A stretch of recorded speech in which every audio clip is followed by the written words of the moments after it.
Assalamualaikum warahmatullahi wabarakatuh. Perkenalkan, nama saya Putri Juven Linggi Alloh dengan NIM D101200056. Saya mahasiswi Fakultas Hukum Universitas Tadulako, mata kuliah Hukum Keuangan Negara, kelas BT4.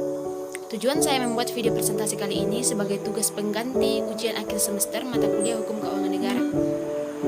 Nah, topik yang saya ambil kali ini saya dapat dari Undang-Undang Nomor 1 Tahun 2004 tentang Perbendaharaan Negara. Tapi sebelumnya saya akan menjelaskan pengertian perbendaharaan negara di dalam pasal 1 ayat 1 Undang-Undang Nomor 1 Tahun 2004 tentang Perbendaharaan Negara. Jadi, perbendaharaan negara adalah pengelolaan dan pertanggungjawaban keuangan negara, termasuk investasi dan kekayaan yang dipisahkan yang ditetapkan dalam APBN dan APBD. Nah, topik yang saya ambil dari bab 5 Undang-Undang Nomor 1 Tahun 2004 tentang Perbendaharaan Negara, yakni pengelolaan piutang dan utang.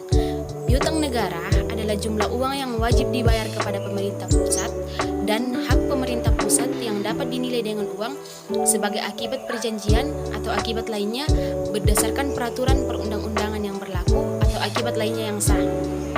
Nah, adapun yang dimaksud dengan utang negara adalah jumlah uang yang wajib dibayar pemerintah pusat yang dapat dinilai dengan uang berdasarkan peraturan perundang-undangan yang berlaku atau berdasarkan sebab lainnya yang sah. Piutang dan utang negara tidak terlepas dari pengelolaan keuangan karena tergolong ke dalam pengertian keuangan negara. Dalam arti, piutang negara dan utang negara merupakan bagian dari keuangan negara, sehingga harus dikelola berdasarkan ketentuan peraturan perundang-undangan yang berlaku. Hal ini didasarkan bahwa piutang dan utang negara dalam kedudukan sebagai bagian dari hukum keuangan negara.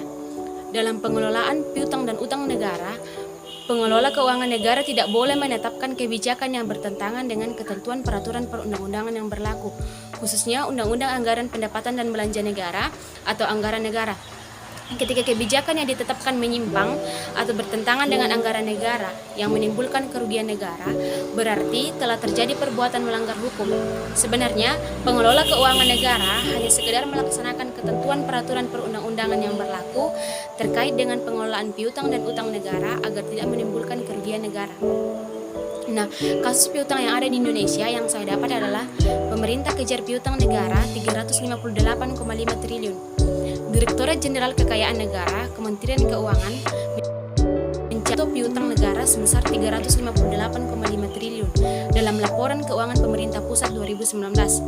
Pihaknya terus berusaha untuk menagih utang tersebut kepada para debitur, direktur piutang negara dan kekayaan negara lain-lain. Lukman Effendi mengatakan, utang itu terdiri dari piutang lancar atau yang diharapkan akan dibayar dalam waktu kurang dari 12 bulan sebesar 297,9 triliun. Lalu, piutang jangka panjang atau yang dijadwalkan baru diterima dalam jangka waktu lebih dari 12 bulan sebesar 60,6 triliun.